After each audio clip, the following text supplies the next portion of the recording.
Hello everyone, welcome to my channel. My name is Xony, and today we're going to have some more stories from Reddit.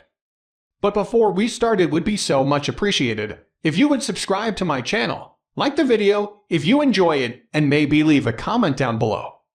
These simple clicks would mean a lot to the future of this channel and really reward the effort that I put in every day. And now, without further ado, let's go. Now let's get into today's stories to find out what happened. I was married to my wife for 7 years. I knew something was up after several times.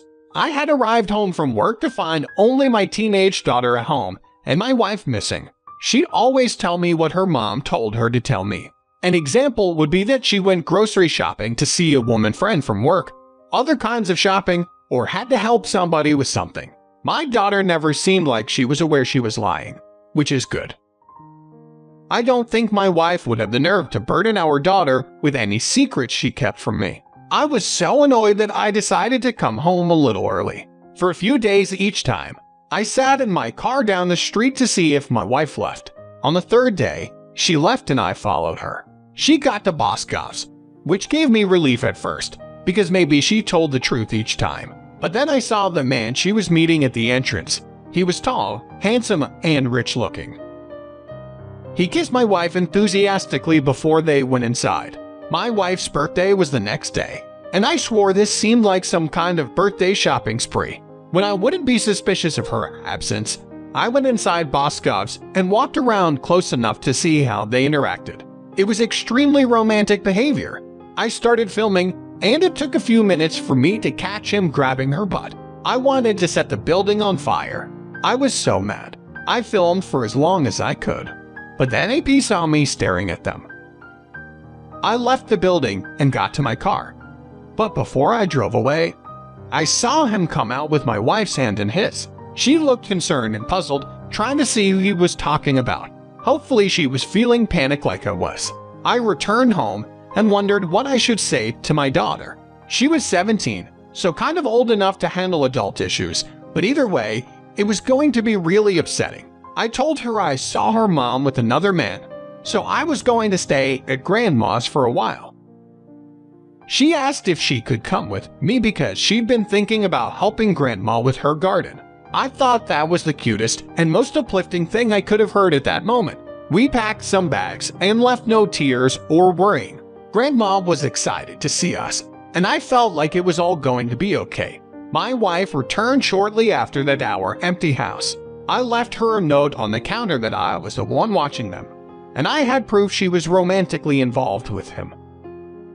I told her to enjoy her birthday alone in an empty house because that's what she deserved. Unfortunately, the house was hers, so she was able to keep living there. But she couldn't have AP moving because he got arrested for doing some illegal things. I'm happy to report that my ex was heartbroken. She couldn't believe she betrayed the happy and secure family she built for a man that bought her things and stole stuff. She told me a lot of her honest thoughts on voicemail ramblings. She maintained a distant relationship with our daughter that took years to return to normal. I'm sad to say that she really started to hate the things about herself that reminded her of her mom. I told her she was her own person mixed with two people's DNA and unique among anyone else. I told her she could only be in control of herself, her own decisions, and her emotions.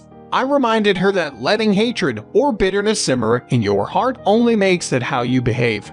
I told her to start writing in a journal, and she said I was preaching. But I did notice her seeming more joyful and grateful. A few days later, she gardened with Grandma and went to visit her mom sometimes. Now, let's get into today's second story. After being married for 8 years, my wife and I were actually invited to my mom's house. She was married to the most horrible man in existence, my stepfather. They had an offspring from hell named Lester. Lester was already 20 by the time we were invited to their house. For the purpose of story flow, I'll sometimes refer to both of them as steps. When I was still living with them, Lester and I never spoke. It was like he saw the goodness in who I was and was allergic to it. All he ever did when we were younger was break stuff or get into trouble and then blame me. He had it out for me from the beginning, and I assumed it was because of who his father was. My stepfather never tried to develop a relationship with me. All he ever did was tell me he was in charge and I needed to fear him. Since Lester was his little minion, he used him as an extension of himself. So it had been a very long time since I saw my own mother and my wife of 8 years. Never met any of my family.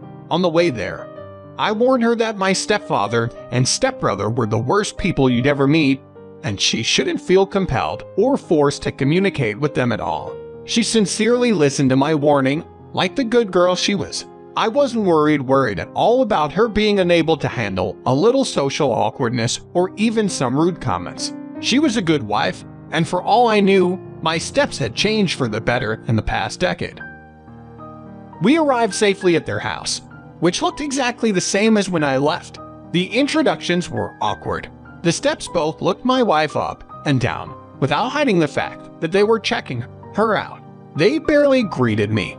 My mom was the one attempting to have a normal social gathering. She brought dinner out on the table where we all had to sit across from each other.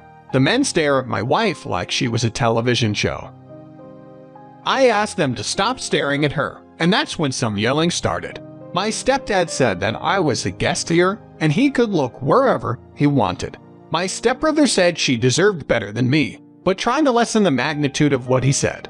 Because of my mother's reaction, I don't know how, but my mom recovered from this exchange smoothly.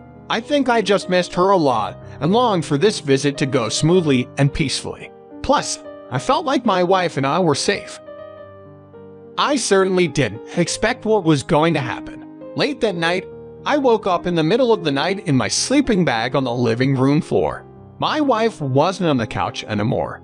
I looked around and checked the bathroom, but still couldn't find her. Now I was groggy and growingly concerned. I didn't like that she was missing. With my terrible steps in the same house, I decided to check my parents' bedroom very quietly, and I only saw my mom sleeping. I checked Lester's room a little less quietly and found the scene of a nightmare. My wife was having intimate with my stepfather. I wish this was just a nightmare, but it was actually happening. My mom ran in to see what was wrong, and she saw everything too.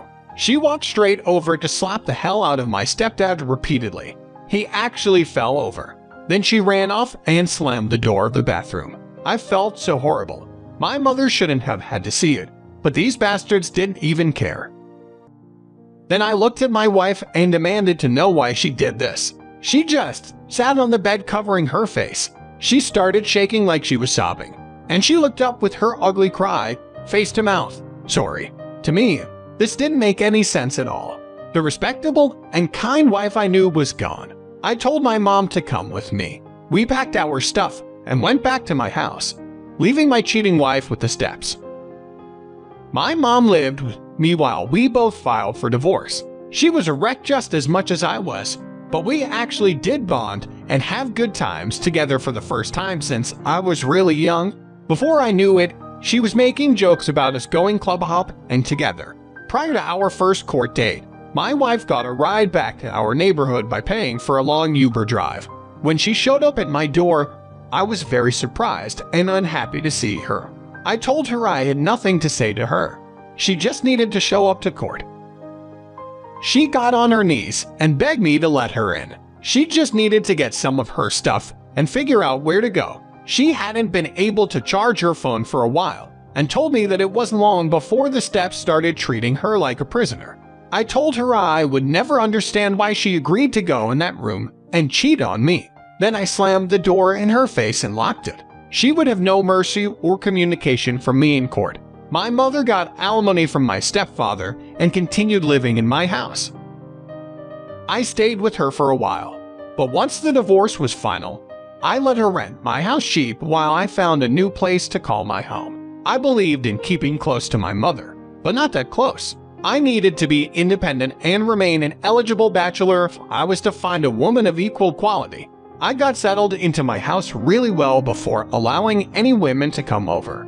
I never saw or heard from my ex. She failed to show up to court for a divorce. I never steps ever again. But I did find out that Lester was sent overseas in the army after his dad died in a construction work accident.